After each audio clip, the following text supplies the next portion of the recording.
हाँ, सामने दोनों के सामने जो सेक्स करता था ना, मेरा बच्चा भी सगवा, एक ही रूम में 4 जने सोते थे हम लोग, दोनों बेड पे हम सोते थे, एक बेड पे हम सोते थे। मेरे बच्चे के सामने गंदा काम कराना पूछ सकते हैं उससे। खामोश क्यों बैठे थे? मैं खामोश इसलिए बैठा कि कई बार मेरे को मारने का, कई जगह से सुनसान जगह पे लेगा मारतू बोल के, गल्ला पे बालापुर जगह ले गया, शमशान बाग की जगह, अपने गंडीपेट की जगह ले गया उन्हें। और जो मेरे भाई वालदा को सबको मारे, तुम बोला भोनिया को, अगर तू बोला तो कोई पूरे पहलवान जाने, पहलवान का नामा लेता उन्हें, मैं नामा लिया तो जो जी मैं अपनी खुशी से ली खुला, अजमतुल्लाह अच्छे नहीं है बोल के ले ली मैं। ना उन्होंने काम करते ना घर चलाते, 6 साल से खाली बैठे हुए हैं। बच्चे को भी मेरे खिलाफ बोले, बच्चा कोई माँ के खिलाफ बोलता नहीं बोलता ना, माँ से अच्छा कौन देखते बोलिए। उनका ये बोला है कि आपको ऑस्ट्रेलिया लेके गए, फिर वहाँ पे रखे, उनकी एक अच्छी रिस्पेक्टेड जॉब थी बोल के बता रहे हैं। तो फिर आपके साथ वहाँ पे क्या हुआ, आपके साथ जो इत्तेफाकी हो गया आप उनके बीच में? जॉब पे सारा दिन जॉब पे रहते थे, घर में रहती थी मैं अकेली, मेरे को भी जॉब पे लगाए। अज़मतुल्लाह के वालदा, अज़मतुल्लाह के भाई और अज़मतुल्लाह तीनों मेरे साथ काला जादू करते थे। तकिए में से निकले तावीज़ां 2-3, फिर मेरे को तावीज़ां डाल के रखते थे हाथ पे, कमर पे, पीठ, पेट पे, गले में। नहीं उतारना बोलते थे, बच्चे को भी डालते थे, उनके बच्चे को भी डालते थे, मेरे को भी डालते थे, मेरे बच्चे को भी डालते थे। घर से बाहर जाने नहीं देते थे, घर में रहना बोलते थे मेरे को, और औलाद भी बाहर होती बोलते थे। सब झूठ बोल रहे मेरे। मिसकैरेजेस हुए इसकी वजह से, इसमें कमी थी, मेरे में कमी नहीं थी। मेरे को बोलता था तुम्हारे में कमी होने से नहीं हो रहे। माँ के घर को नहीं जाना बोलते थे, नंबर अगर करे ना बच्चे को नहीं भेज तुम, बच्चे से जुदा कर दे तुम बोलते थे। आज मेरे बच्चे से जुदा कर दियो ना, झूठ बोल के मेरे से शादी करें, सब झूठ थी, मेरी रजामंदी नहीं थी। मेरे माँ बाप करे, माँ बाप की खुशी से मैं करी ये निकाह, और सब झूठ थे। और मेरे को गोलियां देते थे, बच्चा नहीं होना बोल के, नहीं खा यहाँ बच्चा नहीं होना, ऑस्ट्रेलिया में बच्चा होना बोल के गोलियां देते थे, नहीं ठहरने के भी। ऑस्ट्रेलिया में होना, फिर अब क्यों नहीं हो रहा? अगर उसका बच्चा होता तो यहाँ क्यों नहीं हो रहा? ये सवाल है। और झूठ बोल रहे मैं बीमार हूँ या दिमागी नहीं है बोल के, अल्हम्दुलिल्लाह आप लोगों के सामने बैठी हुई हूँ, सब झूठ बोल रहे हो। और एक चीज़ जो 35 लाख का जो इन्वेस्टमेंट जो बोल के उन्होंने बताए है वो बिल्कुल गलत बात है। मेरे पास से पैसे लेके गए सो है उन्होंने, और उन्होंने मेरे नाम से जो लेके जाते थे, मेरे को बोलते थे भाई मैं यहाँ पर लगा रहा हूँ पैसे, आपको प्रॉफिट लगा के देता हूँ। तो मैं उनको ये भी बोला भाई वो सूद का कारोबार मेरे पास नहीं होता, आप ऐसा काम करने की ज़रूरत नहीं है। मेरे पास से पैसे उन्होंने ऐसा बोल के लेके आते थे, 15 दिन में ला के दे दे रहा हूँ भाई, प्रॉफिट हो जाता, भाई आपको भी कुछ हो जाते, भाई मेरे को भी कुछ हो जाते, ऐसा काम करते थे उन्होंने। और एक बात जो उन्होंने बोल रहे हैं कि मैं उनको किडनैपिंग करके रखा था बोल के, तो मैं एक आप लोगों के सामने एक वीडियो रखना चाह रहा हूँ जो इन्होंने खुद भेजे थे। आप देखिए उन्होंने क्या अल्फाज बोल रहे हैं।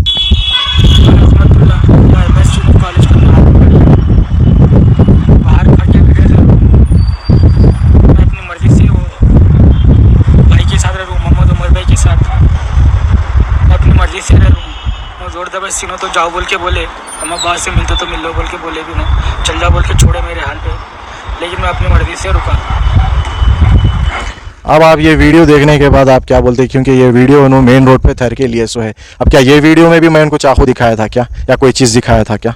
ये सब बेकार बातें हैं, उनको प्रूफ करो बोलिए, क्योंकि हर जगह सीसीटीवी कैमरेज है।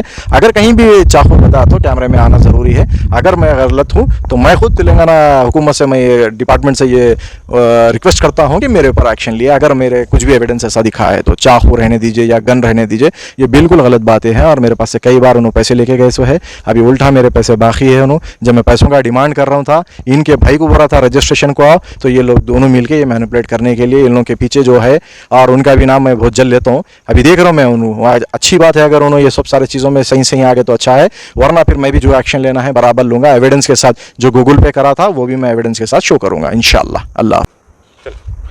अस्सलाम वालेकुम रहमतुल्लाहि व बरकातुहू। मेरा नाम मोहम्मद उमरुल हक है। ये आज जो वीडियो वायरल हो रही है मेरे नाम से, और जो मेरी फ़ोटो लगा के जो फेक एलिगेशंस लगा रहे हैं, जो इसका नाम है अज़मतुल्लाह सन ऑफ ज़ैदुल्लाह अंसारी, जो मैलारदेपल्ली जुरिडिक्शन में रहते हैं। उन्होंने मेरे पास होटल पे भी काम करते थे डेली वेजेस पे। उन्होंने मेरे पास अप्रोच हुए, मैं उनके पास अप्रोच नहीं हुआ, उन्होंने मेरे पास अप्रोच हुए। और आप खुद देखिए उन्होंने कैसे इंसान हैं, और ये पूरे फेक एलिगेशंस लगा रहे मेरे पे। मेरे पास मदद के लिए आए, पहले बोले कि मेरे वालदा, वालिद, भाई, भौनई, यहाँ तक कि उनके भौनई सच न्यूज़ वाले जो है शरफुद्दीन, उन्होंने सब जने मिलकर टॉर्चर कर रहे, भाई मेरे को बच्चा ना करना बोल के। आप बहुत सारे वीडियोस भी है मेरे पास, उन्होंने मेरे साथ रहते थे, मेरे साथ चलते थे, मेरे साथ एक्टिविटीज़ करते थे कोर्ट में करने, तो मैं उनको डेली वेजेस के हिसाब से पैसे भी देता था उनको। चलो भाई जाने दो, कोई इंसान आ रहा, अपन किसी को काम सिखाना अच्छी चीज़ है बोल के मैं बहुत सारी हेल्प करा उनके साथ। खैर अब उन्होंने जो मुकर गए और जो उन्होंने मेरे नाम पे बोल रहे, वो इसका कारण मेन रीज़न ये है कि मैं मेरे नाम वालदा के नाम से उनके बड़े भाई अप्रोच हुए थे मेलारदेपल्ली PS के लिमिट्स में जो घर है उनका, वो घर बेचने के लिए। तो एग्रीमेंट हुआ था हमारा, जिसके पास सईदाबाद में शरफुद्दीन भाई के घर पे ही हुआ था। उन्होंने उनके ऑफिस पे बुलाए थे, शरफू भाई बुला के बोले थे, पैसों की बात सब सारी चीज़ हो गई थी। मैं 1 लाख रुपए उनको एडवांस भी दिया था, और उसका थंब इम्प्रेशन वगैरह भी है, सिग्नेचर्स भी है। और उनके साथ एक मुनव्वर भाई बोल के आए थे, उन्होंने मुनव्वर भाई लिखे थे, क्योंकि मैं उनको बोला था कि हैंड राइटिंग में लिख के दीजिए, बल्कि वो भी मेरे पास एविडेंस है। बाद में उसके बाद मेरे से कैश भी लिए, 7 लाख रुपीज़ कैश लिए। अब क्या हुआ बताओ, रेलवे ट्रैक के पास जो ब्रिज आ रहा, जिसके कारण वहाँ पर रेट बढ़ जाने से उन्होंने डिमांड कर रहे।